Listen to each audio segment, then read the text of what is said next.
Hi there folks. Up on my channel I've got a number of videos that show canoes out at sea, and the moment you go out to sea you can get into some really remote settings. That's not to say that that's not going to happen in the wilderness in Canada or North America, and certainly some of the more remote areas of Scotland. Then signalling can be a real problem. And I've transited from my old system, which was to use Pyrotechnics, over to a modern electronic system. Partially helped by the fact that the Pyrotechnics here are out of date, so they all need replacing.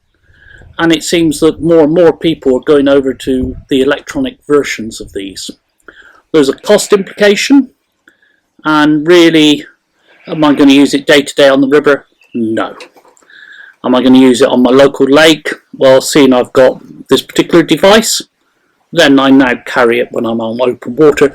But would I have bought it to be out there in the first place? Probably not. So what I'm going to do in the first place is run through the older stuff that I've got, and then talk about how I've sort of made my decision with the modern electronic gear.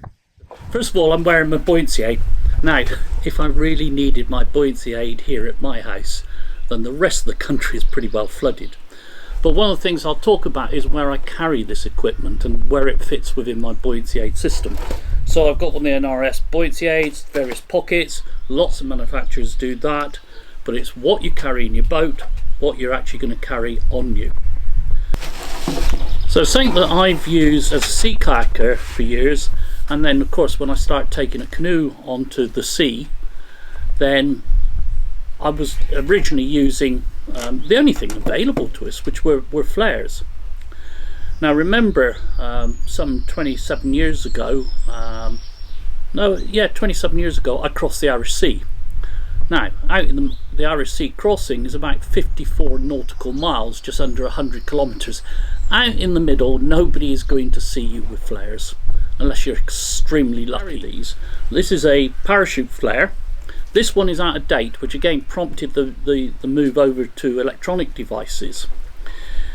To fire it, you have got this plastic loop here, pull, and that's going to break, and then I can get this waterproof cap off the end, and as a trigger, pull the trigger out. It's a metal tab, and then just press that in hard.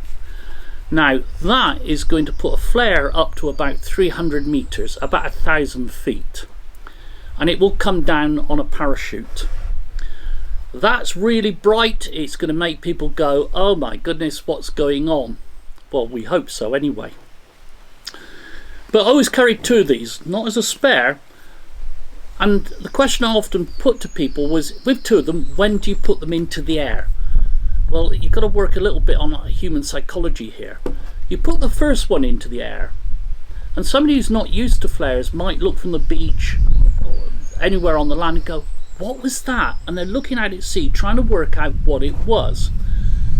So at that point, when that flare reaches back to the water, you put the second one into the air, because that confirms that person is going, what was that? That there is actually something going on. But you don't know that anybody's seen this. You hope somebody's seen it and will take the appropriate action. The other problem with them is, and I saw a film of Gordon Brown, the sea kayaker, doing a demonstration from a sea kayak, so he's afloat, and he's got a fireproof glove on, and he fires one of these and it goes horribly wrong, and the ignition system doesn't work properly, and the flames are all around his hands. And to be honest, in an emergency, I'm not sure you're going to want to be in your canoe. You're going to drop this overboard. So at that point, a lot of us started having questions about these. But they are big. They do show off. The other problem with all these pyrotechnics is disposing of them. You can't just dump them. You can't just fire them off. People aren't keen on that. But when then you see somebody that is actively searching, so you see a lifeboat, you see a helicopter, then you've already got rid of these. So then I have smaller flares. This is a day-night flare, so you can get some that are just one thing or the other. but this is actually two. And at one end is a flare that just sends a lot of light out, and if I know which is which, even in the dark, because the night one has knobbles on this end. So even with feel, I can actually find which is which. I take off the end, and out comes the trigger.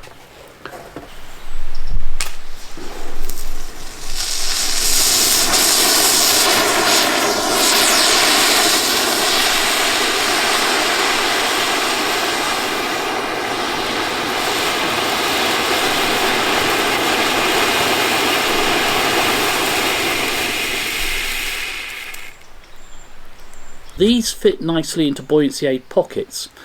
At the other end, for daylight, exactly the same trigger mechanism. It's waterproofed here, and at this end it's going to let out a cloud of smoke, of orange smoke.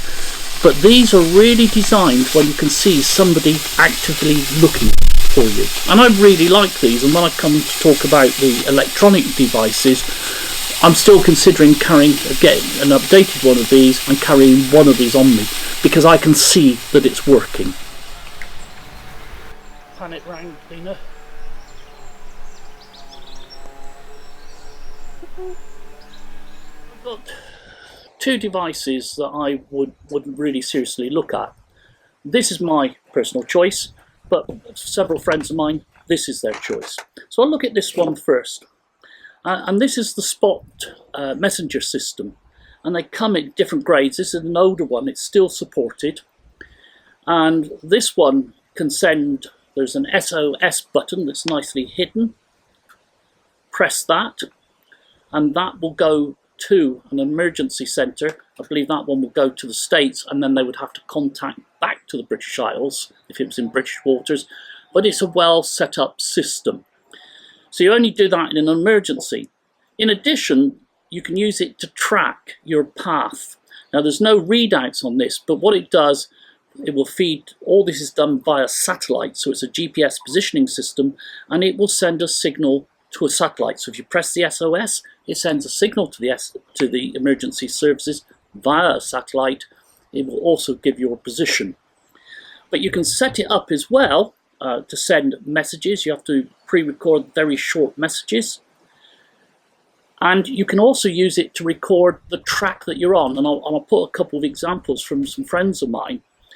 I watched them crossing from North Wales to the Isle of Man, and from the Isle of Man eventually to Scotland and over to Ireland, and we could actually go on a computer, because they'd given us the link, and see exactly where they were at any one time. I'll show an example of that track. The downsides of this, well, it alerts from the British Isles. It's going to alert somebody in the States, and then they will be back in contact with the UK. I don't know many people who use the system. It's got a good reputation. I don't see that as a big problem. It is an expensive device. I'll put prices up, but to operate it, you have to have a subscription, and you can do sort of almost a pay-as-you-go system, or you can have a monthly subscription. You decide on which. I can provide links for those as well. The devices get more and more useful, and so Garmin do it, Spot does it. The newer ones, you can actually send messages via and receive short messages back. Nowhere near as good as a satellite phone where you can talk to somebody. Those messages are very short and quite limited in length. So that's a Spot messenger. I like it, and I may eventually get it. So this is my choice. There is no subscription on this, and this is a personal location beacon. It's in a little pouch, and what blows me away is just how tiny these devices are anyway. There is an issue with that, in that that doesn't float. So therefore, they put it in the pouch, so it has its own little flotation device. That can easily live in a buoyancy aid pocket. Again, when I'm on the sea, I also carry it now if I'm in a remote area in Scotland, because there's no phone signal, and this is going to alert somebody. The tie-up here in the UK, in each nation it's going to be different. Here, the message eventually goes to the Coast Guard in Falmouth. And you're meant to register this. I've registered mine online. They're extremely slow in responding. I've had somebody that did that and it was 14 months later that they got, yes, it's registered. But they have the information on file. They have the number of this. This is a unique number. So if I want to use this, first thing I have to deploy the aerial. So there is the aerial out. Interesting. Your hands are going to have to work. So if you're in the water and it's early in the year, say March, April, start of May, that water temperature is going to be really low. I always talk to clients and I say, you've got about 10 minutes before your hands lose dexterity. And I've known of people do this with emergency devices. They've waited too long and were not able to deploy them because their hands wouldn't work. So aerial's now deployed. One last thing to do. I open the hatch and there is, well, there's a test button, but there is a red button. Press the red button and this will send a signal to a satellite. It will send with it, it will have triangulated, it will have a GPS position and it will send your position and that it's an emergency to a satellite, and then that information goes directly to the Coast Guard in Falmouth. Now, it may be that if I'm up in Scotland on a remote river system, they'll look at their map and go, well, that's not really our thing. So they will contact the police, who will then look at mountain rescue. Not only will it have alerted the rescue centre, but when people start actively searching for you, the beacon is already transmitting on 121.5 megahertz, which is a homing beacon. So those helicopters, lifeboats, planes, or any other can actually home on you using that beacon. The thing with this is that it then operates for 24 hours. It can operate up to 24 hours. The battery life on it is 7 years, and you don't need a subscription. Expensive piece of kit, but there's 7 years worth there. You can't change the battery yourself, and by the time 7 years is up, there's going to be such new models. I'm not going to send it back. I will get the newer model. Now, the only issue is you don't actually know that it's gone through, that the thing is working. And you have to presume that, but that's no different to the flares, and you can press several times.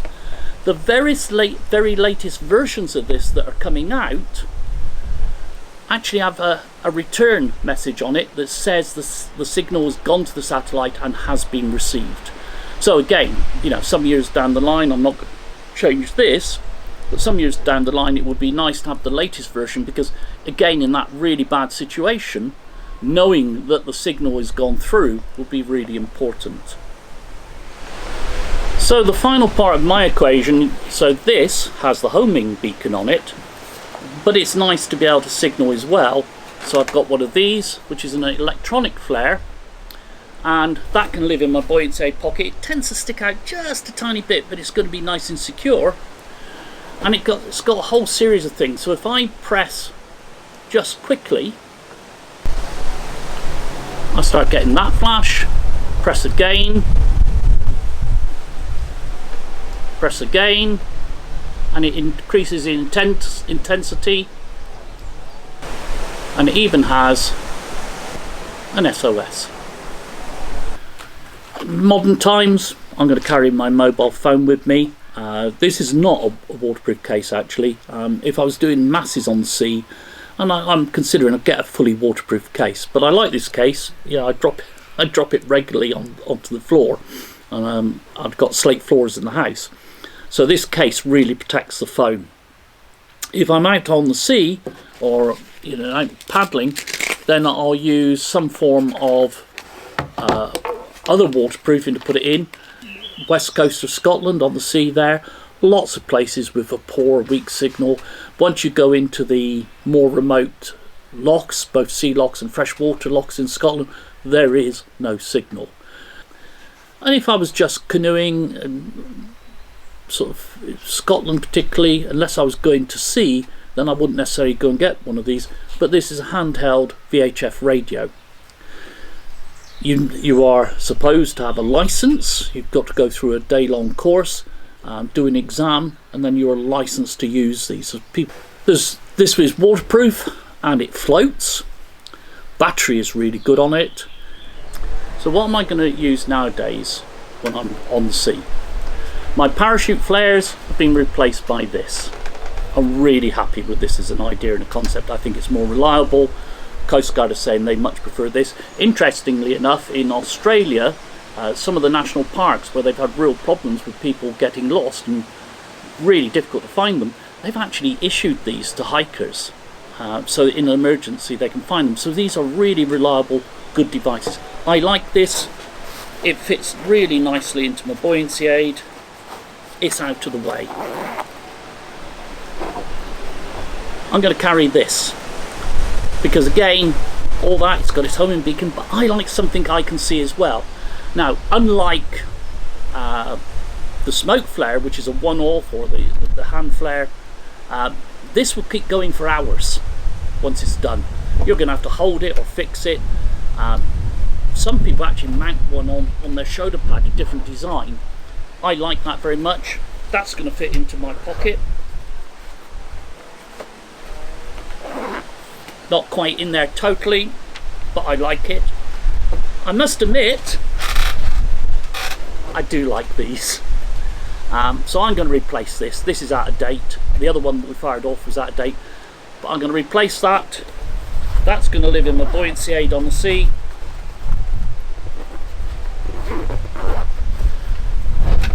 And then of course I have my mobile phone, remote areas. That's it, that's the package.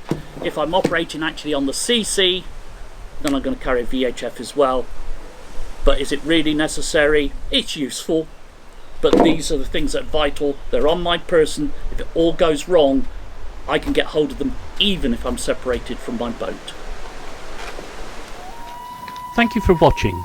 If you've enjoyed this video, please comment or press the like button, and of course you can subscribe.